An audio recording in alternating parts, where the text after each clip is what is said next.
Patna city के नगर इकाई की ओर से आज के इस संगोष्ठी में मंच पर विराजमान अपने इस सक्सेस क्लासेस संस्थान के संस्थापक अपने आदरणीय गौतम सर, अपने सतीश सर, इस नगर के नगर मंत्री भाई सोनू जी, अपने पटना महानगर के महानगर संगठन मंत्री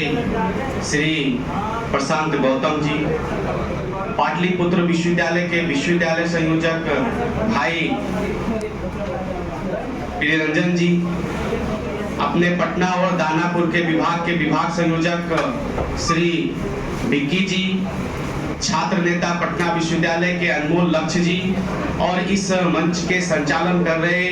ऐसे ओजस्वी और तेजस्वी भावों को लेकर आप सबों को एक साथ लेकर कदम से कदम बढ़ने वाले ऐसे वीर युवा हरिओम जी, और उपस्थित यहाँ पर सभी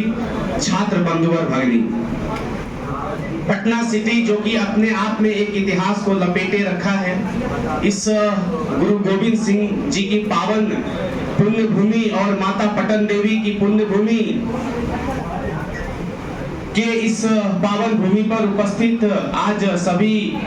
विद्यार्थियों का मैं इस मंच से हार्दिक अभिनंदन व स्वागत करता हूं। और चूंकि कल ही अखिल भारतीय विद्यार्थी परिषद का अपना 75वां वर्षगांठ है, अपने स्थापना दिवस का, जिस प्रकार से भारत अपने आजादी का अमृत महोत्सव यानी 75 वर्ष अमृत महोत्सव मना रही है, वैसे ही विद्यार्थी परिषद भी अपने स्थापना के 75 वर्ष के अमृत महोत्सव मनाने जा रही है। इस ध्येय यात्रा के सह यात्री के नाते हम सभी आज उस इतिहास के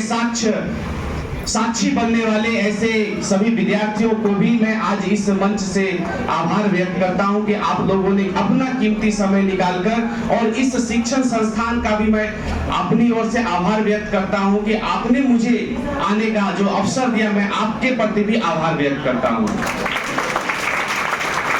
आज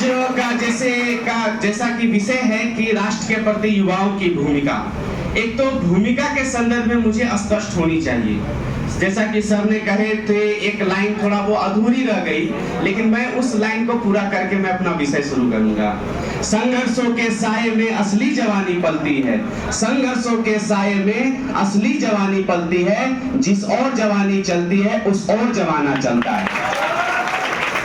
तो जैसा कि गुरु गोविंद सिंह जी महाराज के इतिहास को जब पढ़ते हैं तो उनके इतिहास से कुछ सीखने को मिलता है। जैसा कि इस देश की आजादी के बारे में जब हम पढ़ते हैं, आजादी के इतिहास कालखंड को जब पढ़ते हैं तो उस इतिहास के बारे में ध्यान में आता है कि आप जैसे ही युवा तरुणाई, जैसे कि भगत सिंह, राजगुरु, सुखदेव, रानी लक्ष्मीबाई, रानी दुर्गावती, ऐसे जितने भी वीर वीरांगनाएं ने इस राष्ट्र के प्रति अपना समर्पण दिया, उनका भी कोई परिवार हुआ होगा, उनकी भी कोई माता होंगी, उनकी भी कोई बहनें होंगी, उनकी भी कोई पत्नी होगी, लेकिन उन्होंने अपने परिवार की खुशियों का त्याग कर उन्होंने इस राष्ट्र के खुशियों के लिए उन्होंने अपना पूरा जीवन त्याग दिया। यह जीवन इसलिए उन्होंने त्याग दिया कि आने वाली पीढ़ी को यह भाव जागरण हो सके कि मुझे अब इस देश के गुलामी के जंजीरों में नहीं जीना, बल्कि मुझे स्वतंत्रता के इस उड़ते हुए पंछियों की चहकती आवाजों को जिस प्रकार से सुनते हैं, वैसे ही मुझे भी इस लोकतंत्र प्रणाली में मुझे जीने का अवसर प्राप्त हो। ऐसे भावों को रखकर भगत सिंह ने हंसते हंसते फांसी के फंदे को चूम लिया। भाई, ये छोटी सी बात नहीं है। आज अगर किसी के घर से अगर 2 घंटे बाहर रहने को कह दिया जाए तो उनके घर में और आपके मन में भी अजीब सी एक तड़पन होने लगती है। लगता है कि सारा चीज हमारा पीछे छूट जा रहा है। लेकिन उनके बारे में भी क्या, जिन्होंने अपने परिवार का सब कुछ छोड़कर इस राष्ट्र के प्रति बलिदान दे दिया। इसलिए मैं आप लोगों से यह पूछना चाहता हूं कि हमारा इस राष्ट्र के प्रति स्वयं की भूमिका क्या है। पढ़ो लड़ाई करने को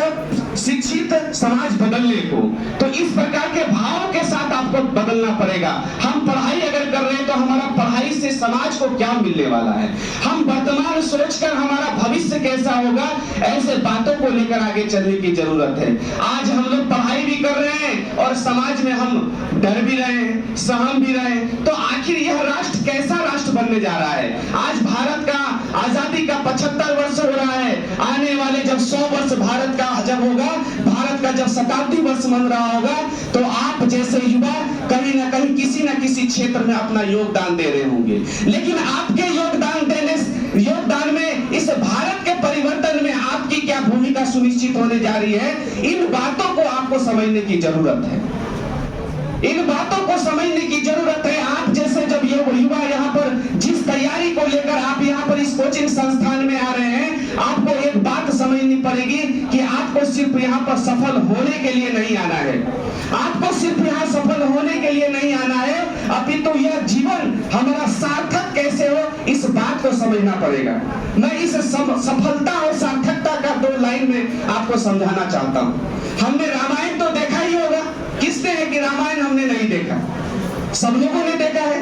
रामायण देखा है। तो रामायण के एक कड़ी में जब ऐसा विषय आता है कि जब प्रभु श्री राम अपने पिताजी के वचन को पूरा करने के लिए जब वन गमन करने के लिए जाते हैं, तो माता सीता अकेली कुटिया में रहती है और रावण अपना स्वयं का भेष बदलकर ऋषि मुनि के भेष में आकर वह माता से भिक्षाम देही के नाम से भिक्षाम देही कहते हुए माता सीता को बुलाती है और उसे भिक्षा के नाम पर उन्हें हरण कर लेती है। माता सीता को हरण करके वह रावण पुष्पक विमान के माध्यम से वो आकाश मार्ग से वो जा